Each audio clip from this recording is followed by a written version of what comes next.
This happened a few months ago. I've been driving for Lyft for a few years now, and I usually stick to late night shifts. The roads are quieter and the tips are better, but there is a trade-off. Every once in a while, you get a story that sticks with you, and not in a good way. I'd always thought of myself as careful. I've dealt with my fair share of odd passengers, but nothing, and I mean nothing, even came close to being as strange as what I'm about to tell you. I didn't have a dash cam at the time, and that night was the main reason I installed one.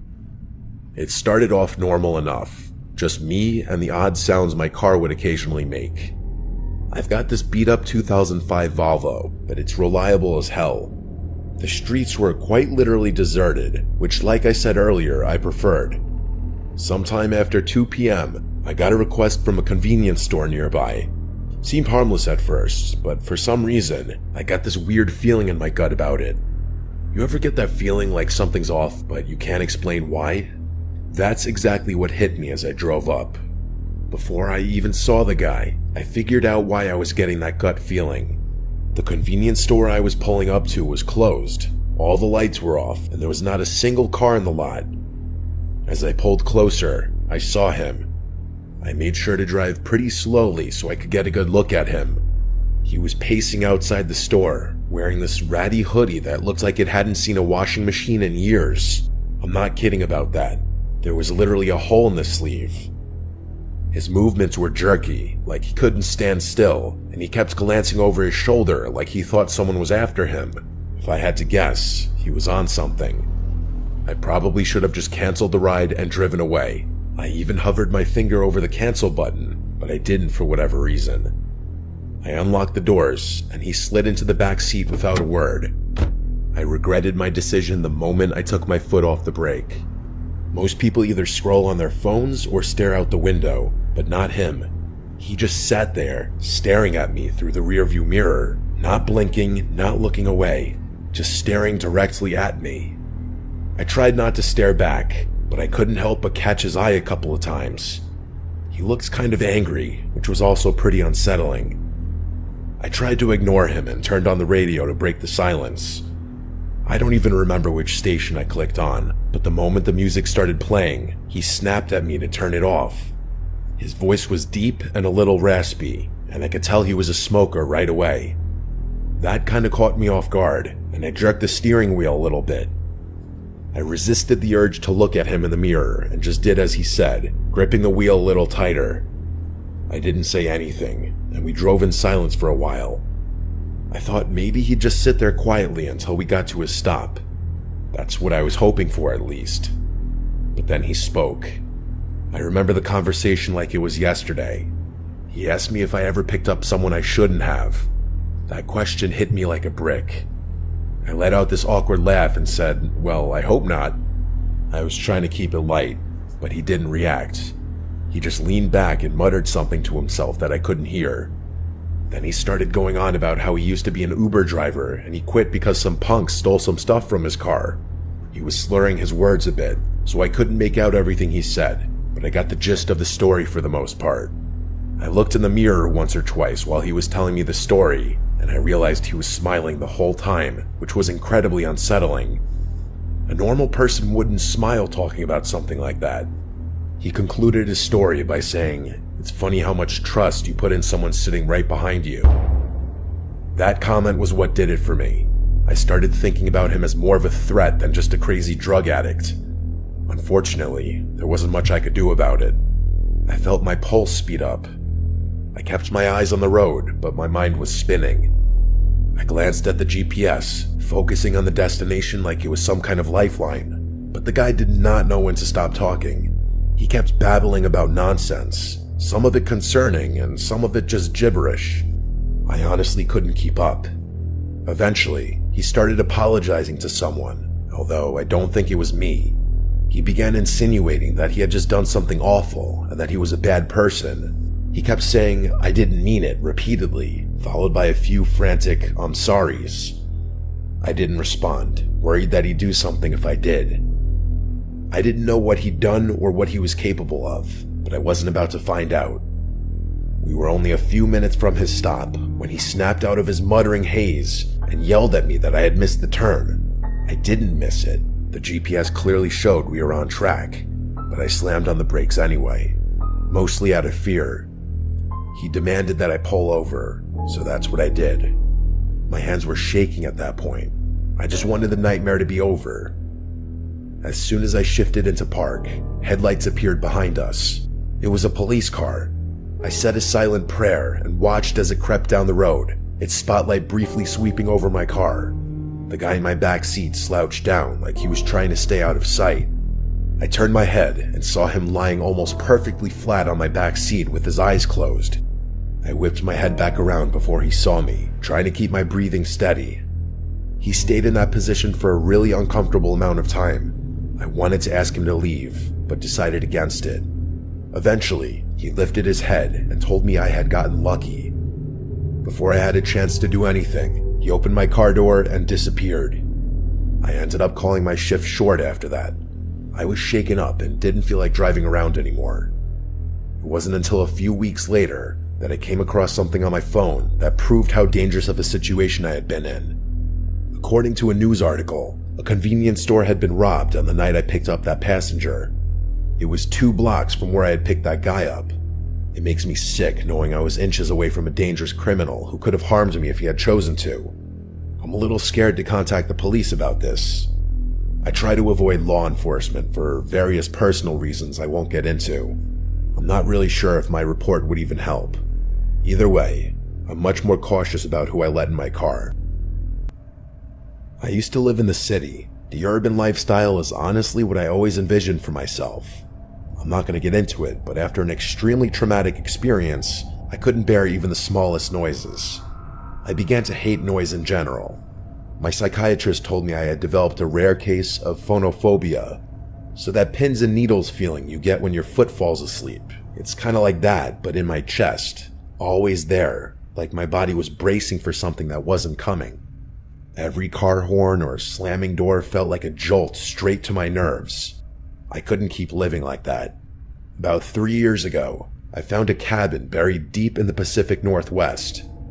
I don't want to say exactly where it was for reasons you'll soon understand, but all I'll say is that it was somewhere in Oregon. It seemed perfect. Very few neighbors, no traffic, barely any cell service. What really sold me on it, though, was the lack of noise. It was just me and the peace and quiet. For the first time in months, I thought I might actually feel safe. The cabin itself was small but cozy. To be fair, it was exactly what the listing had promised. You could tell it had been built to last, with thick wooden beams and a sturdy stone fireplace. It smelled like pine and old books when I first walked in. You know, that kind of earthy scent that's almost comforting. Think like one of those old cabin-style bed and breakfasts, for any of you who have gone skiing before. The nearest neighbor lived about a 10-minute walk down a narrow dirt path. I didn't meet her right away, though. For the first few days, I just soaked in the silence. I'd wake up to the sound of birds instead of sirens, and at night, the only thing I heard was the wind brushing through the trees. It was like the whole world had pressed pause, and I could finally breathe again. I did all my work from my laptop, so there really was no need for me to connect with the outside world beyond that. About a week after I moved in, there was a knock at the door. The cabin obviously had no doorbell, so those knocks were something I'd have to get used to. I opened the door, expecting it to be my neighbor, and it was. It was a moderately old woman carrying a basket of preserves like she just stepped out of a Hallmark movie. She introduced herself as Michelle and told me she lived about 10 minutes down the trail, which didn't sound far at all until you factored in how dense the woods were. I mean, you could get turned around in there just looking for firewood. She was in her late 60s with oddly long gray hair and these piercing blue eyes that made you feel like she could see right through you. She wasn't rude exactly, more like blunt. She welcomed me to the woods and extended the basket toward me like she was expecting me to take it. I didn't really have much of a choice. She was practically shoving it in my face. I know it sounds hospitable, but her vibe seemed a little off, if that makes any sense. I grabbed it impulsively, but I admit I had never been treated that way by a neighbor before. It wasn't anything crazy, but it wasn't something I was used to. I thanked her as I took the basket, and she looked at me like she was expecting me to say something else. I honestly didn't know what else to say, so I just smiled. She kept staring at me awkwardly, which confirmed my suspicion that this woman didn't interact with a lot of people. Eventually, she spoke. She said, and these were her exact words, which I'll never forget, "Always keep your lanterns full, your windows shut tight, and your wits sharper than your axe." It wasn't something a normal person would say to someone else. It was like she was reciting from a rule book. It honestly sounded more like a warning than advice. I nodded, smiled, and turned to go back inside. After shutting the door, I stood there in silence, waiting to hear her footsteps walk away. She didn't walk away for a good 45 seconds, which was probably the strangest part about the whole interaction. Despite the weird vibe, I did appreciate her kindness. She seemed reclusive, but not unfriendly, the kind of person who'd help you if you asked, but wouldn't go out of her way to pry. I told myself it was nice to know someone was close by, even if I didn't plan on needing her. I didn't even bother looking in the basket. I just set it down in the living room and forgot about it. There was a thunderstorm that night, which is extremely rare for Oregon, but it does happen. I lit a few candles and curled up on the couch with a book, trying to ignore the fact that the power was flickering every few minutes. Some of you might find that kind of isolation scary, but I actually loved it. For some reason, my brain wasn't freaked out by the natural sounds of the thunderstorm. It was actually that specific storm which gave me that realization. I listened intently to everything outside, and it was, dare I say, soothing. But of course, that peaceful feeling didn't last. A few hours after the storm started, there was a knock at the door that nearly made me jump out of my skin. I say knock, but it was really more of a banging. It was loud and definitely not natural, like whoever it was didn't care that it was pouring outside. My heart started pounding, and I began to feel that god-awful tingly sensation in my chest. After hesitating for a few seconds, I grabbed a flashlight and got up to check who it was. I looked through the little glass window pane next to the door. It was Michelle, soaked to the bone and clutching a flashlight. I opened the door, and she spoke before I even had a chance to greet her. She blurted out that she saw someone near my woodpile and that I should know about it. I was beyond confused, but her words were incredibly concerning, and that took precedence. I stepped out onto the porch, shining my flashlight into the rain, but I couldn't see anything but trees. I asked her if she was sure, and she nodded. Her eyes kept darting to the woods like she was expecting someone to emerge from it any second. The whole thing was pretty freaky. I kept looking around, but there wasn't much I could make out between the darkness and the chaos of the storm. Before I could say anything else, she told me to be careful and began walking away without waiting for a response. I watched her head back down the path toward her cabin, clearly unfazed by the pouring rain. I stood there until the glow of the flashlight disappeared out of sight, and then I went back inside. The literal second I shut the door, I realized her story was riddled with holes. How could she have seen someone near my woodpile if her house was 10 minutes away? She must have been on my property to begin with. Why the hell would she be snooping around my cabin during a thunderstorm? Was she lying? It didn't sit right with me, but marching over to her house in the middle of a thunderstorm was the last thing I was going to do. Still, I had to do something. I locked up the cabin as securely as I could and sat in my room, listening. The storm started to die down after a while, but I still felt pretty uneasy. A few more hours passed without incident, so I decided that it was probably safe to go to sleep. I can't remember exactly what time it was, but sometime after midnight, I woke up to the sound of a branch snapping just outside my bedroom window. I'm a really light sleeper, so I was 100% positive it was a branch snapping and not something else. I froze in place for a few tense seconds, listening. Eventually, I crept to the window, half hoping I wouldn't see anything. At first, I didn't, but then I spotted her. Michelle. She was standing at the edge of the woods, her body angled away from my house. I could tell it was her because her hair was so long and disheveled. I strained to make out more, but being as there was only moonlight to help me see, it was no use. I saw her beginning to turn around, so I ducked beneath the window before she could catch me looking at her. I stayed crouched there for what felt like forever. When I finally mustered the courage to peek again, she was gone. I genuinely didn't know what to do. I hadn't exactly pegged her as dangerous, just weird. But at that point, I was having second thoughts. It didn't make sense. Why would she try and warn me earlier if she was the one poking around? I didn't sleep for hours. I was pretty dead set on just staying up until sunrise. A few hours passed, and I was starting to get tired. As I finally began letting my guard down, there was a knock at the door. It wasn't like the banging from earlier. It was actually kind of quiet. Still, I wasn't going to get up under any circumstances. The pins and needles started up again as I quietly made my way over to the door. I took an inconspicuous glance through the pane and froze in horror. It wasn't Michelle. It was a burly-looking bald guy with a thick beard. I had to fight every bone in my body not to yell out in fear. The situation instantly went from a 6 to a 10. As quietly as I could, I retreated to my bathroom, locked the door, and called the police. As I was on the phone with them, I started to hear banging on the front door, like someone was repeatedly smashing it with a heavy object. The operator told me help was on the way and instructed me not to hang up. I sat there more terrified than I'd ever been in my entire life. Eventually, the front door gave way, and I heard it crash open. I genuinely thought I was going to die. That man, whoever he was, started smashing things in my cabin. At least, that's what it sounded like. All I could hear was the sound of glass breaking and wood splintering. I didn't dare make a sound. Luckily, that man didn't seem to look for me, because I never heard his footsteps leave the living room.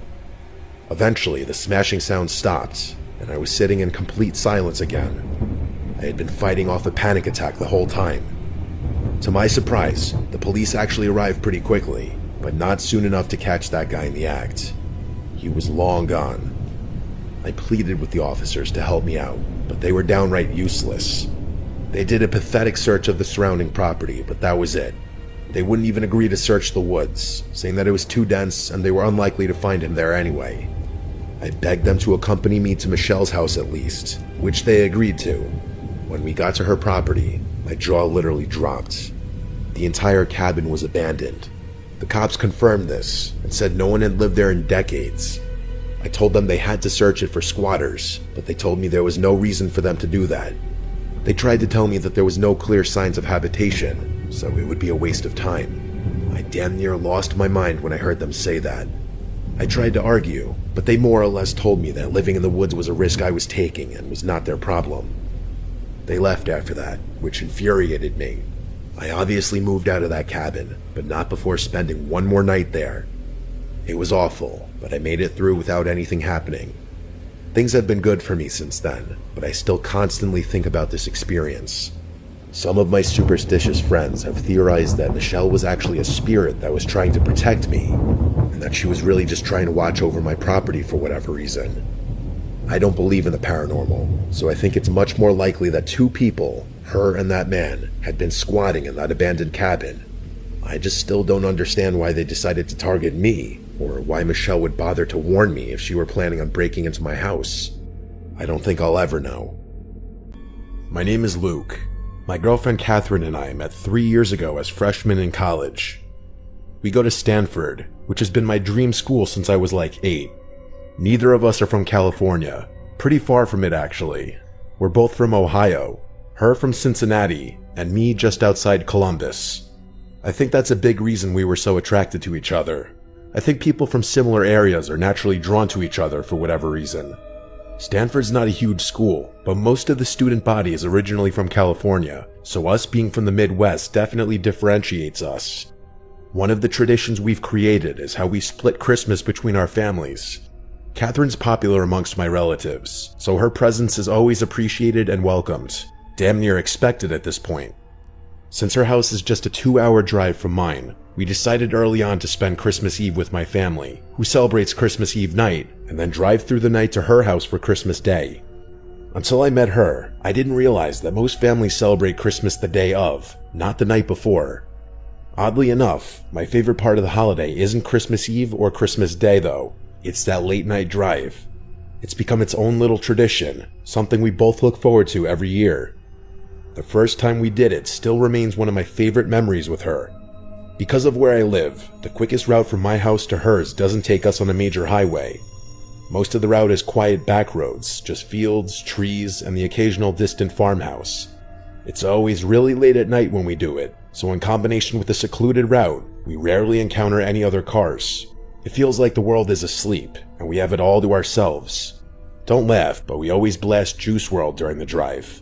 His music has been a shared obsession since we met. I know his music is a little cringy, but something about singing the lyrics together is really special. It's like we're in sync. This past Christmas Eve started like any other. After a wholesome night with my entire extended family, we packed up my car around midnight and hit the road. The snow was falling lightly, and the roads were deserted as expected. With the music and heat cranked up, everything felt perfect. That all changed in an instant, though. What I'm about to describe to you is still one of the most unsettling things I've ever experienced. Probably the most unsettling thing. I was driving along when the music was interrupted by my phone ringing. I glanced down, a little irritated that I'd be getting a call this late. It was an unknown number. I ignored it without thinking. Probably a scam call. Those things are constant these days. Catherine made a joke about how committed those call center guys must be making calls on Christmas. I laughed in agreement, and that was that. But then, a few minutes later, my phone rang a second time. I again looked down and saw that it was another unknown number, probably the same one as before. I sighed, irritated, but let it go to voicemail. Catherine glanced at me and raised her eyebrow, but didn't say anything. I tilted my phone towards her to show her that it was an unknown number, and she said, "That's so weird," with a confused look. I didn't respond. Instead, just shrugged my shoulders. The music eventually resumed, and I tried to take my mind off the phone calls. But of course, not 2 minutes later, my phone rang again. I was pissed at that point, cursing under my breath as I fumbled wildly for my phone. I snatched it from the console and swiped aggressively across the screen, ready to tell whoever it was to screw off for spamming my phone. I could tell I startled Catherine, as her body tensed up with my sudden movements. In hindsight, I probably overreacted, but I was sick of being harassed. I basically barked hello into the phone with as sharp a tone as I could muster. I expected the scam script to begin, but I was instead met with silence. I turned up the volume in my car and immediately picked up on a faint static coming from the other side of the line. I was about to hang up when a man's voice spoke. The voice didn't belong to anyone I knew. "Hello, Luke." I was so caught off guard I nearly swerved off the road. I couldn't speak. I felt my whole body starting to itch, which always happens to me when I'm nervous. Before I could respond, the man continued. He started reciting personal information, my full name, my address, details about my life that no stranger should know, details that no stranger could know. My mind was racing, trying to make sense of it. I wanted to pull over on the side of the road, but I kept driving like I was in some kind of trance. I considered shouting at him, but decided that anger wasn't the best resource in a situation like this. After he paused for a few tense moments, I finally spoke. I asked him what he wanted in a steady voice, trying to hide the fear I was feeling. The voice paused before delivering the words that made my blood run cold. He said that he wasn't here for me, that he was here for Catherine.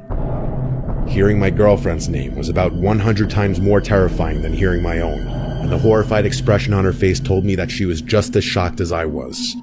I blurted out that I didn't know a Catherine, that he must have the wrong number. The man chuckled before saying, "She's sitting right next to you." That was too much for me. I pulled over on the side of the road. I had no choice. My hands were literally shaking in fear. I was about to say something when Catherine reached into my lap in one fluid movement and hung up the phone. Just like that, I literally screamed in her face, demanding to know why she hung up on a stranger that was making personal threats towards us. She didn't answer, just looked at me with wide, fearful eyes. I desperately tried to call the number back, once, twice, 3 times, but it never went through. Catherine told me to keep driving, which I ultimately did, but not before questioning her. She told me she was scared, and that I couldn't blame her for hanging up, which I guess was fair. I drove off in silence, but I still couldn't understand why she'd hang up the phone. I don't know whether I was more furious or afraid. Part of me was expecting that number to call back, but after about 10 minutes, I felt like it was increasingly unlikely. At one point, I looked over at Catherine and saw tears in her eyes. She told me she didn't feel safe, which I empathized with. Something in the pit of my stomach gnawed at me, though. Catherine and I had been through enough in our relationship to know that trust didn't always come easily. There had been little things, white lies, half-truths, moments where I caught her being less than honest. I knew I was being paranoid, though. How could she possibly have done anything to do with this? The rest of the drive was silent. I didn't play the music again, and neither of us spoke. My mind was still spinning with a million unanswered questions. Who the hell was that guy? How did he know so much about me? Only my family knew where we were driving that night, and they'd never pull a stunt like this. I was 100% sure of it. I couldn't think of another explanation, though. Even when we finally pulled into Catherine's driveway, I didn't feel much better. It's been almost a month since this happened, and I have yet to get my answers. Neither of our family members were responsible. We asked all of them. Catherine swears she's just as clueless as I am, which leads me to believe the person on the other end of the phone call had sinister intentions. You might think I'm overreacting to a harmless prank, but I'm telling you, other than our family members, there are no people on earth who knew Catherine and I would be driving that night. I've been really tense ever since. I can't help but brace myself every time my phone rings. I know he's going to call me again eventually. It's just a matter of time.